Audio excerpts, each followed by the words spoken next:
Hello students, आज आपके second paper electronics की शुरुआत करेंगे। सबसे पहले अपन डिफ़ाइन करेंगे इलेक्ट्रॉनिक्स क्या है। Electronics is the study of how to control the flow of electrons.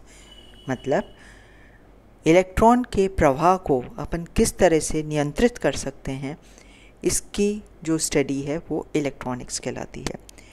It deals with circuits made up of components that control the flow of electricity. That means जो components हैं जैसे resistance है, capacitance है, generator है, इनको अपन किस तरह से connect करें और electricity के flow को control करें circuit में। As you all know, Sir John Ambrose Fleming is known as the father of electronics. उन्होंने सबसे पहले वैक्यूम डायोड बनाया था। वैक्यूम डायोड जो आजकल तो शायद आपको दिखेगा भी नहीं, उसमें दो इलेक्ट्रोड्स होते हैं और उन दोनों के बीच में वैक्यूम होता है। It acts as a diode. तो इनिशियली उन्होंने ये वैक्यूम डायोड बनाया था और he is known as the father of electronics. तो इस यूनिट के जो सर्किट एनालिसिस यूनिट है, जो आपका सेकेंड पेपर का फर्स्ट यूनिट है, इसको स्टार्ट करने से पहले जब अपन सर्किट का एनालिसिस कर रहे हैं तो हमें कुछ बेसिक टर्म्स के बारे में पता होना चाहिए। तो उन टर्म्स को पहले हम डिफ़ाइन करेंगे और फिर आगे सर्किट एनालिसिस करेंगे। तो शुरुआत करते हैं पहली टर्म जाल या नेटवर्क। विद्युत स्रोत तथा विभिन्न विद्युत चालक अवयवों के संयोजन से बने तथा एक दूसरे से संबद्ध परिपथों के समूह को जाल कहते हैं। That means circuits formed by the combination of circuit elements and electric source. Electric source मतलब जो भी अपन को एनर्जी दे रहा है, जैसे कि जनरेटर हो सकता है या कोई और वोल्टेज सोर्स हो सकता है। सर्किट एलिमेंट्स जो सर्किट में कनेक्टेड हैं, which control the flow of electrons, they may be resistance, inductance, capacitance and so on. परिपथ में अगर कोई ऊर्जा स्रोत लगा हुआ है तो ऐसा जाल या ऐसा जनित जिसमें अपने पास कोई जनित्र या ऊर्जा स्रोत है वो कहलाता है सक्रिय जाल या एक्टिव नेटवर्क। अगर जाल में कोई ऊर्जा स्रोत नहीं है तो वो कहलाता है निष्क्रिय जाल या passive network.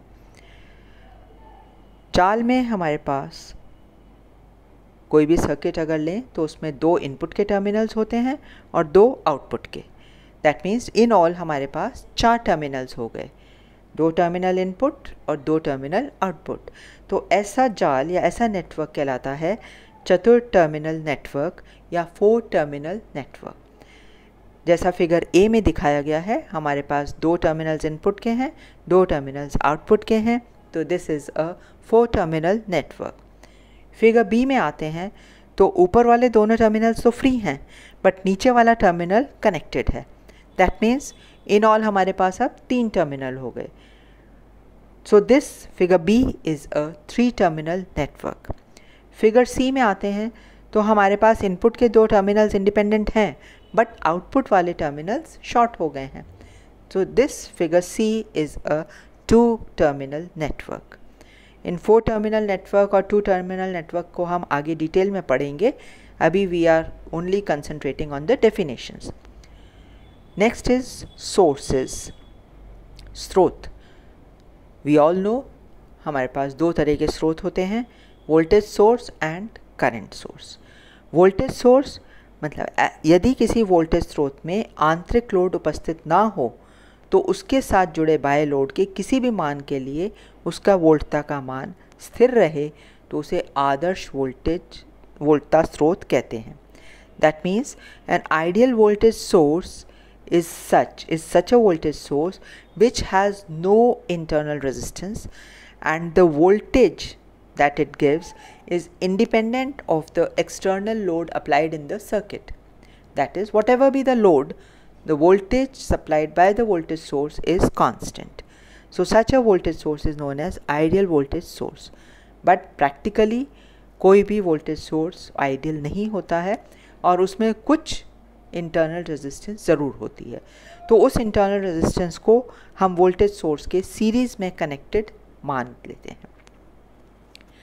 Next is the current source या धारा स्रोत।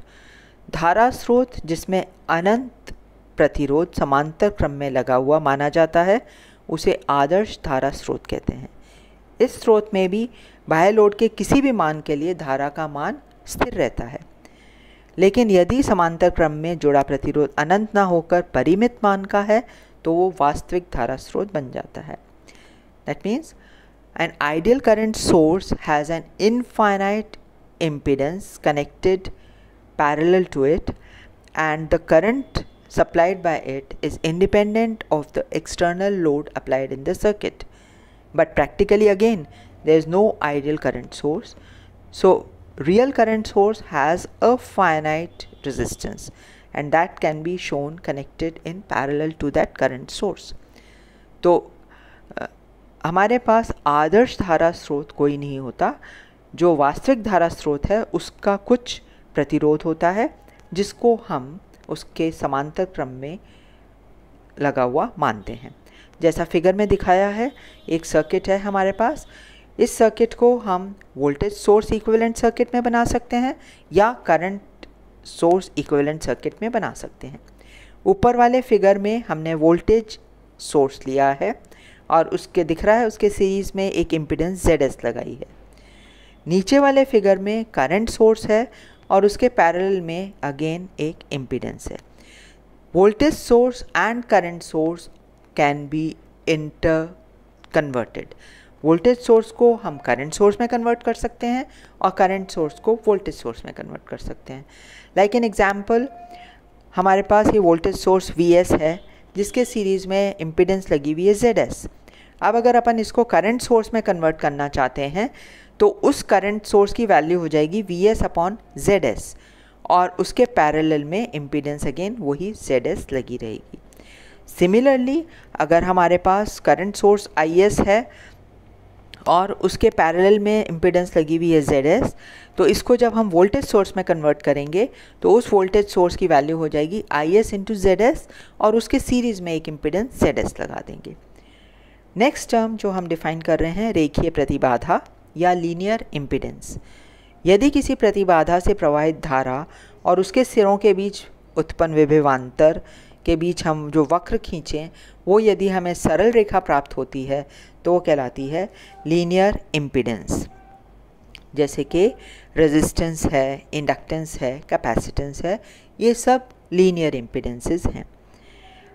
अगर आप कहें तो लीनियर इम्पीडेंस कौन सी नहीं है, जैसे डायोड है, that is not a linear impedance, क्योंकि डायोड के केस में अगर आप वोल्टेज और करंट का ग्राफ खींचोगे तो it is not a straight line, उसमें एक छोटा सा हमें कर्व दिखता है। So next term is bilateral impedance या द्विपार्श्विक प्रतिबाधा। तो यदि किसी प्रतिबाधा से प्रवाहित धारा की दिशा उलटने पर प्रतिबाधा का मान अपरिवर्तित हो तो उसे द्विपार्श्विक या बायलैटरल इम्पीडेंस कहते हैं।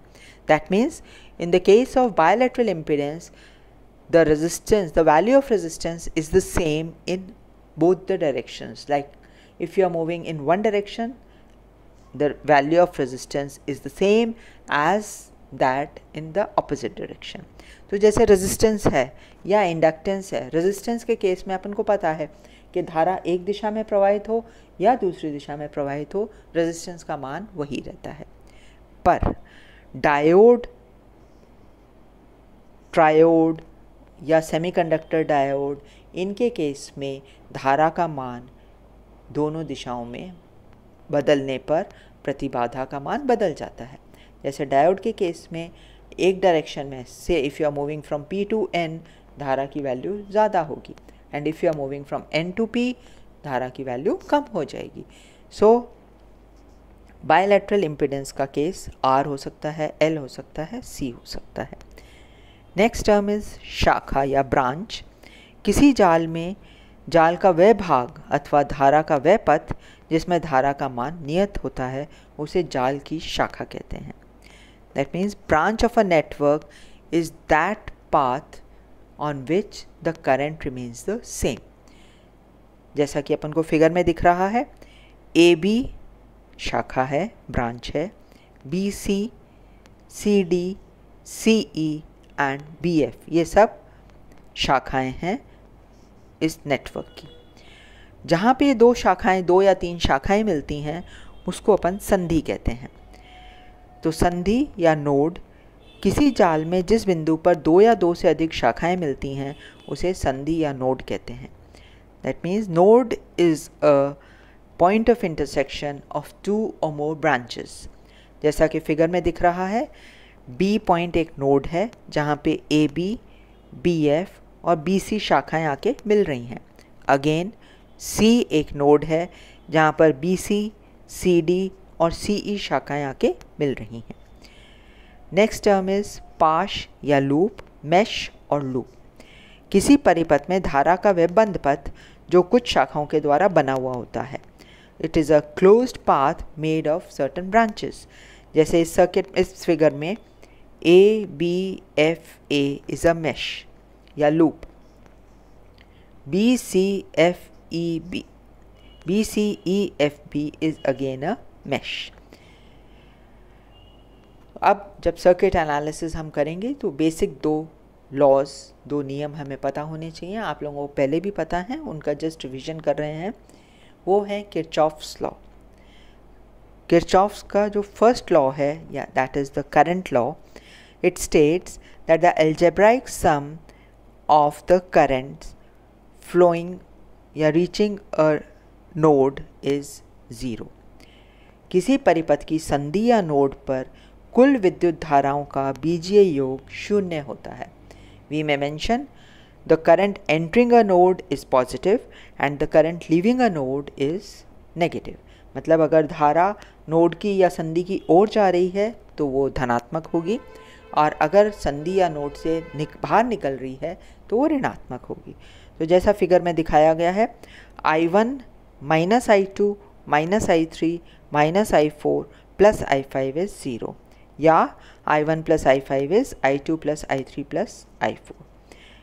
विद्युत परिपथ में स्थायी धारा प्रवाहित हो रही है तो परिपथ के किसी संधि पर आवेश का संचय नहीं होता। If there is a steady current flowing in the circuit then there is no accumulation of charge on a node.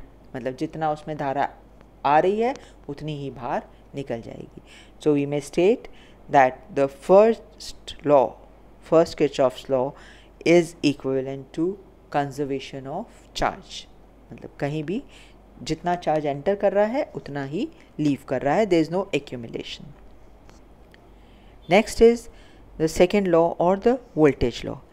किसी विद्युत परिपथ के बंद पाश में निश्चित दिशा में चलते हुए वोल्टताओं का बीजीय योग 0 होता है। That means the algebraic sum of the voltages in a closed loop is 0.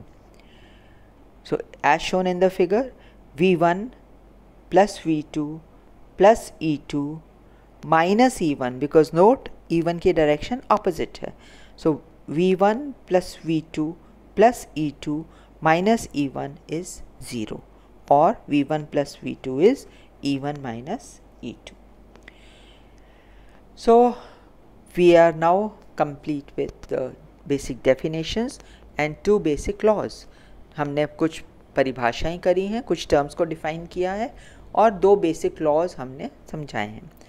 अब सर्किट एनालिसिस जब हम कर रहे हैं तो किरचॉफ लॉ को काम में लेंगे सर्किट एनालिसिस करने के लिए।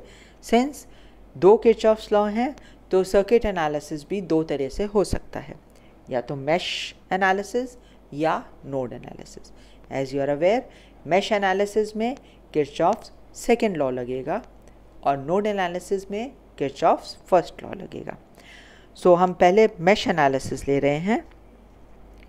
मैश एनालिसिस में मैंने आपको बताया किरचॉफ्स सेकेंड लॉ लग रहा है, वोल्टेज लॉ। तो इस केस में जैसा फिगर में हमको दिख रहा है, हमारे पास 3 मैश हैं और इन तीनों मैश में सपोज करंट फ्लो कर रहा है I1, I2 एंड I3। तो इस मैश एनालिसिस से हम I1, I2, I3 की वैल्यू निकाल सकते हैं। तो अगर अपन किरचॉफ्स लॉ अप्लाई करें तो वी ऑल नो E किसके बराबर है, I1 Z1 plus I1 into Z3 और I2 की डायरेक्शन अगेन I2 भी फ्लो कर रहा है Z3 में से, so we'll have E is equal to Z1 I1 plus Z3 I1 minus Z3 I2। Second mesh में जाते हैं तो हमारे पास आएगा Z2 into I2 plus Z4 into I2 plus Z3 into I2 minus Z3 into I1 और minus Z3 into Z4 into I3। तो ये इक्वेशंस यहाँ पे लिखी हुई हैं। प्रथम पाश के लिए I1 Z1 plus I1 minus I2 Z3 is equal to E, जैसा मैंने आपको बताया। द्वितीय पाश के लिए जो सेकेंड मैश है उसके लिए I2 into Z2 plus I2 minus I3 into Z4 plus I2 minus I1 into Z3 0, और थर्ड मैश के लिए I3 into Z5 plus I3 minus I2 into Z4 is 0।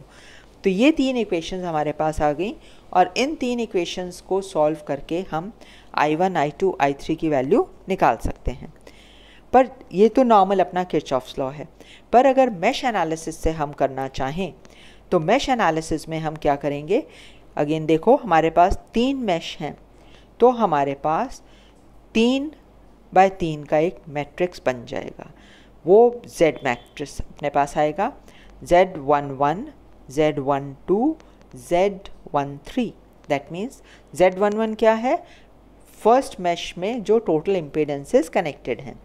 Z12 1 और 2, मैश 1 और mash 2 के बीच में जो इम्पीडेंस कनेक्टेड है वो। Z13 मैश 1 और मैश 3 के बीच में जो इम्पीडेंस कनेक्टेड है वो। सिमिलरली Z21 मैश 2 और मैश 1 के बीच में जो इम्पीडेंस कनेक्टेड है। Z22 मैश 2 में जो इम्पीडेंस कनेक्टेड है, और Z23 मैश 2 और मैश 3 के बीच में जो इम्पीडेंस कनेक्टेड है। तो एक तरीका तो ये है हम सारे किरचॉफ्स लॉ लिखें, उन्हें सॉल्व करें और I1, I2, I3 की वैल्यू निकालें, या हम directly E is equal to ZI ये मैट्रिक्स फॉर्म में लिख सकते हैं। अगर हमारे पास 3 मैश हैं तो Z वाला जो मैट्रिक्स है वो 3 बाय 3 का मैट्रिक्स बन जाएगा। E का मैट्रिक्स सिंगल मैट्रिक्स आएगा और I का भी मैट्रिक्स वही आएगा। सो E क्योंकि फर्स्ट मैश में जो इम्पीडेंस वोल्टेज कनेक्टेड है वो E है, सेकेंड मैश में कोई वोल्टेज सोर्स नहीं है तो 0 हो जाएगा, थर्ड मैश में अगेन कोई वोल्टेज सोर्स नहीं है तो वो भी 0 रहेगा। Z11 की वैल्यू है Z1 प्लस Z3, Z12 की वैल्यू है माइनस Z3, Z13 की वैल्यू 0 क्योंकि फर्स्ट मैश और थर्ड मैश के बीच में कोई इम्पीडेंस नहीं है। अगेन Z21 की वैल्यू है माइनस Z3, Z22 की value Z2 plus Z3 plus Z4, Z23 की वैल्यू माइनस Z4, Z31 की वैल्यू 0, Z32 की वैल्यू माइनस Z4 और Z33 की value Z4 plus Z5। I1 mash 1 में करंट, I2 मैश 2 में करंट, I3 मैश 3 में current. अब आप लोग ये सोच रहे होंगे कि 1 2 या 2 1 इसमें माइनस साइन क्यों आ रहा है। तो 1 2 में जो इम्पीडेंस कनेक्टेड है उसमें अगर दोनों करंट्स की डायरेक्शन ऑपोजिट होती है तो we have a minus sign. जैसे आप देखो मैश 1 में क्या हो रहा है, I1 की करंट डाउनवर्ड है, डायरेक्शन डाउनवर्ड है, I2 की डायरेक्शन अपवर्ड है। तो I1 और I2 ऑपोजिट डायरेक्शन में है, इसलिए हमने इसको माइनस Z3 लिखा है। सो आई थिंक ये क्लियर हो गया। अब किसी जाल में अगर हमारे पास 20 शाखाएं हैं और n संधियां हैं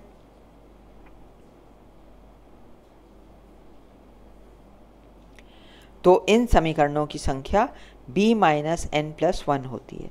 तो इस वाली फिगर में हमारे पास 5 शाखाएं हैं और 3 संधियां हैं, तो 5 माइनस 3 प्लस 1 3 समीकरण हमारे पास प्राप्त होंगे और 3 ही अननोन चीज़ें हैं हमारे पास I1, I2 एंड I3, तो उससे हम इनकी वैल्यूज़ निकाल सकते हैं। तो एक तरीका तो यह है कि आप 3 किरचॉफ्स लॉ अप्लाई करो, 3 इक्वेशंस लिखो एंड उन्हें सॉल्व करो। एक डायरेक्टली हम E is equal to ZI matrix लिख सकते हैं। एक चीज़ जो और इम्पॉर्टेंट है, मैश एनालिसिस में हमेशा हम वोल्टेज सोर्स लेते हैं। अगर हमारे पास करंट सोर्स है तो उसको हम पहले वोल्टेज सोर्स में कन्वर्ट करेंगे and then we'll proceed further. So next Kirchhoff law use करेंगे हम, फर्स्ट लॉ या द करंट लॉ, और उससे हम करेंगे नोड एनालिसिस। तो इस सर्किट में जो फिगर आपको दिख रहा है, हमारे पास इस नोड एनालिसिस में हम क्या करते हैं, पहले एक रेफरेंस नोड लेते हैं, वो या तो ग्राउंडेड हो सकता है या कोई भी वैल्यू हो, उसको हम एक रेफरेंस वैल्यू ले लेते हैं और बाकी नोड्स की वोल्टेजेस हम उसके रिस्पेक्ट में लेते हैं। सो मैश एनालिसिस में हम करंट की वैल्यू निकालते हैं और नोड एनालिसिस में हम वोल्टेज की वैल्यू निकालेंगे, voltage at a particular node with respect to the datum, जो भी हम एक रेफरेंस नोड ले रहे हैं उसके रिस्पेक्ट में बाकी नोड्स की क्या वोल्टेजेस होंगी। या अगर हमारे पास दो डिफरेंट नोड्स की वोल्टेज आ गई तो उन दोनों का वोल्टेज डिफरेंस भी हम निकाल सकते हैं। तो इस फिगर में जो रेफरेंस नोड या डेटम हम जो ले रहे हैं वो O है, एक नोड A है, दूसरा नोड B है। सो हम EA और EB निकालना चाहेंगे। E वोल्टेज सोर्स है, सपोज I1 करंट फ्लो कर रहा है Y1 के थ्रू, I2 जा रहा है Y2 के थ्रू, I3 जा रहा है Y3 के थ्रू, I4 है Y4 के थ्रू एंड I5 है Y5 के थ्रू। अगर हम A पॉइंट पे लें तो A पे अगर हम करंट का समेशन लेंगे तो I1 is equal to I2 plus I3 या I1 minus I2 minus I3 is 0। अब अगर अपन I1 की वैल्यू लेना चाहें तो वो क्या होगा, उसके एक एंड Y1 लेंगे, Y1 के थ्रू I1 फ्लो कर रहा है, सो इसके एक एंड पर पोटेंशियल है E और दूसरे पे A नोड पे हम पोटेंशियल सपोज मान रहे हैं EA। सो I1 की वैल्यू क्या होगी, E minus EA into into Y1। So I1 is E minus EA into Y1. I2 is EA minus EB into Y2. I3 is EA minus 0 into Y3. Similarly, I4 is EB minus 0 into Y4. I5 is EB minus 0 into Y5. तो A node पर, संधि A पर अगर अपन देखें तो I1 minus I2 minus I3 0, substitute कर दो values and you can solve them. So final equation जो equation 4 अपने पास आ रही है, y1 plus y2 plus y3 EA minus y2 EB is y1 into E। संधि B पर सिमिलरली हम move करेंगे तो हमारे पास आएगा minus y2 into EA plus y2 plus y4 plus y5 into EB is 0। हमारे पास दो अननोन क्वांटिटीज़ हैं EA एंड EB, दो इक्वेशंस आ गई, we can easily solve them and find out the value of EA and EB। ये तो normal जो किरचॉफ्स लॉ से अपन कर रहे हैं। बट अगर नोड एनालिसिस से करते हैं तो अगेन जैसा पहले बताया था, सिमिलरली हम Y matrix Y into E is equal to I के फॉर्म में लिख सकते हैं। अगेन अगर हमारे पास दो संधि हैं या दो नोड्स हैं तो Y मैट्रिक्स 2×2 का मैट्रिक्स बन जाएगा। सो इसमें Y11 Y12 Y21 Y22, तो Y11 क्या है, जो फर्स्ट नोड पे टोटल एडमिटेंस कनेक्ट हो रही हैं, Y1 कनेक्ट हो रही है, Y2 कनेक्ट हो रही है और Y3 कनेक्ट हो रही है। Y12 नोड 1 और नोड 2 के बीच में जो एडमिटेंस है दैट इज Y2।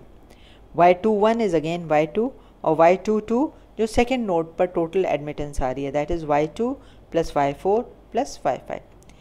EA और EB दोनों नोड्स का आ गया। फर्स्ट नोड पे जो हमारे पास सोर्स आ रहा है वो है Y1 into E, second node पे कोई सोर्स नहीं है तो 0 हो जाएगा।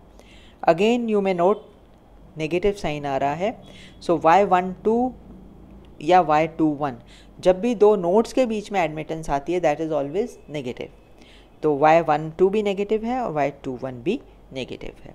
सो नोड एनालिसिस से हम वोल्टेज निकाल सकते हैं और मैश एनालिसिस से हम करंट निकाल सकते हैं।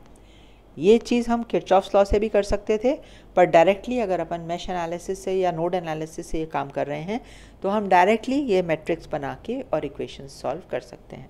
हमें पूरी डिटेल्स में जाके करंट का समेशन और फिर करंट की वैल्यू वो सब लिखने की ज़रूरत नहीं है। सो नेक्स्ट टॉपिक, और मेरे ख्याल से इस लेक्चर का लास्ट होगा, परिचालन बिंदु प्रतिबाधा और अंतरित प्रतिबाधा, that means driving point impedance and transfer impedance.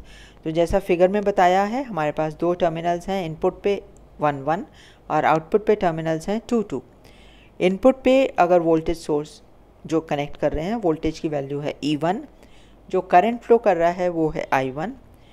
Output पे वोल्टेज है E2 एंड करंट जो है I2। तो अब अगर हम E1 और I1 की वैल्यू निकालें, कब? जब बाकी सब एनर्जी सोर्सेज को हमने शॉर्ट कर दिया पर उनके इंटरनल रेजिस्टेंस को कंसिडर कर रहे हैं। Such a value of ratio of E1 and I1 is ZIN, या इनपुट इम्पीडेंस या driving point impedance.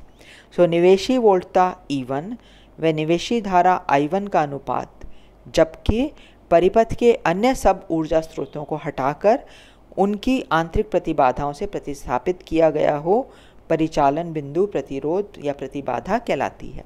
So driving point impedance can be defined as the ratio of input voltage and the input current when all the energy sources, all the rest of the energy sources in the circuit have been short circuited and they have been replaced by their internal impedance.